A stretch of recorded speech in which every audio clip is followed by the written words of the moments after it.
important ritual here in Morocco is tea, and mint tea to be precise. So when you come to cafes, everyone is drinking this fabulous tea made in these little pots. Now, the important thing to learn about drinking Moroccan tea or mint tea is that it's a process. First of all, you have you take the pot, you pour some into the cup, and then you pour it back into the pot. And you repeat this process at least 2 or 3 times. Otherwise, it won't be the correct strength or the correct taste. So it's very important 2 or 3 times to do this. And then when you're ready, you pour only halfway because it tastes better if it's halfway, I've been told. And then your mint tea is ready. So cheers, everyone. Oh. Now, if you're Moroccan, you would have at least 4 or 5 of these in this little teapot here.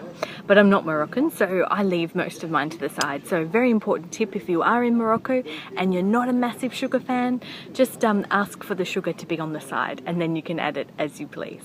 Moroccan tea is basically mint tea, but it has such a ritual and process about it that I thought it does need its own explanation about how to make Moroccan tea exactly right. I'm no expert, but I've learned from some Moroccan people, and they've taught me some of the tricks of the trade about how to make the perfect cup of Moroccan tea. First, you have a beautiful pot.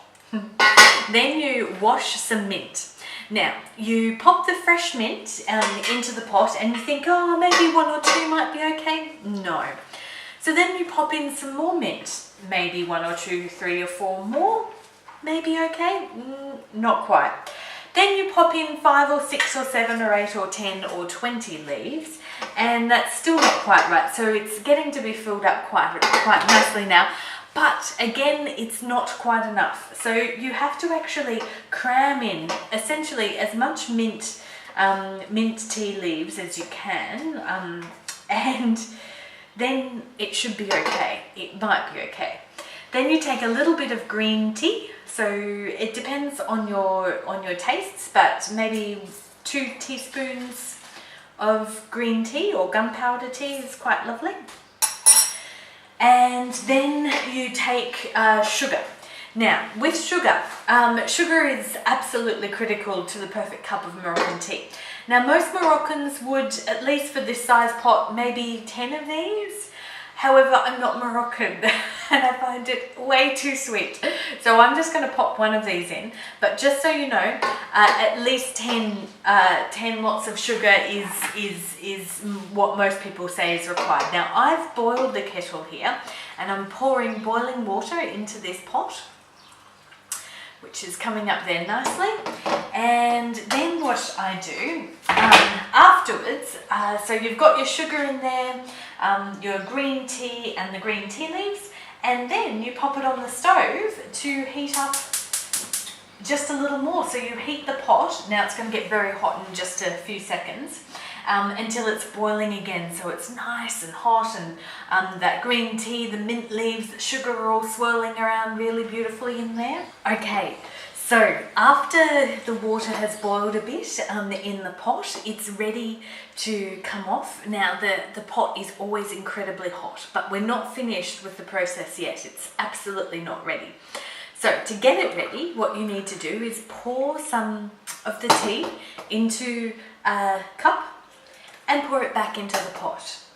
And again, we pour into the cup and then back into the pot. And again, we pour, and often they make a demonstration, so pouring from a height is really good, and then back into the pot. You get the idea. Maybe 6 times, depending on your feeling, and then you should have a perfect cup of tea, just like so, ready. Cheers, everyone. The smell is amazing. Great. Hi, so I'm continuing on my tea journey. I'm in a typical Turkish apartment here in Istanbul, and I really want to share with you today the secret rituals of Turkish people and tea making. So I absolutely love, and I've never seen anywhere else in the world that has this, but feel free to tell me if you've seen it, a 2-pot for the stove, a 2-pot kettle. So in the bottom section of their kettle they put hot water, and in the top you put your tea leaves, and then the water continues to bubble. You leave the gas on the stove and it continues to heat the tea slowly as it goes through, which is really quite exciting. They've also got electric kettles that simulate this sort of contraption here in Turkey. So you can have hot tea on the boil all day. Terribly exciting for a tea lover like me. Now in Turkey, which is a little bit different to Morocco, Turkish culture really, they love their black tea here. I'm a black tea fan. I'm a massive fan of all types of tea actually. While this is starting to boil, we put in tea. Now, usually Turkish people use loose leaf tea and a couple of different varieties, which you can get at almost every corner store. If you don't have that, you can also use tea bags, which you can buy from shops or, again, corner stores here. So I am going to use some delicious tea that that was bought yesterday. I'll put a couple of spoonfuls in, a good few heaped teaspoonfuls.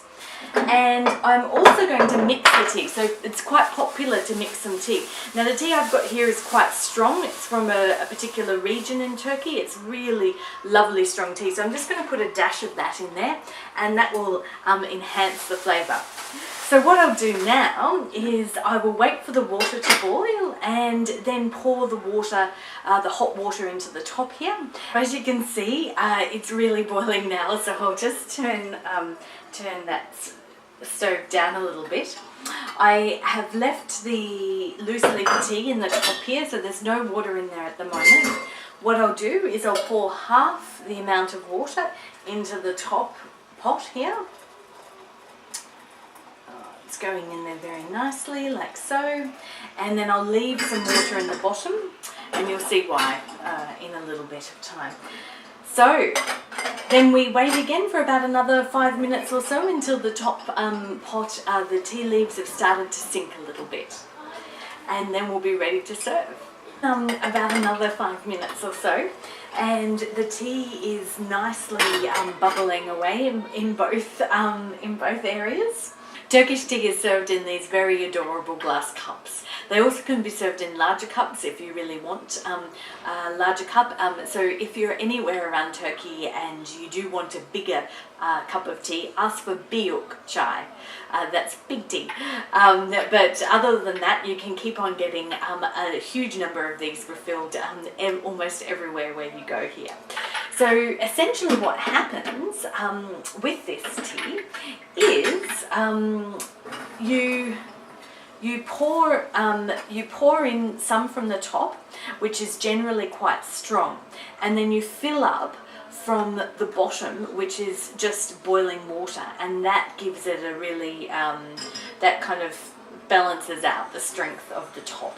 Here we are, we've got our perfect cup of Turkish tea. Okay, so it was my absolute pleasure when I first came to Turkey to find out that they serve these little cups of gorgeous black tea almost on every street corner.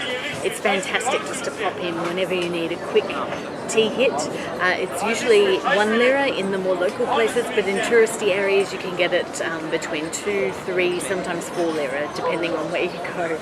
On the ferries it's only 1.50. So the primary difference between Morocco and Turkey is that it's black tea here. Sometimes they serve apple tea, but that's not traditional. The black tea is more traditional in Turkey. And the other difference between Morocco and Turkey is the sugar quantities. So this is considered one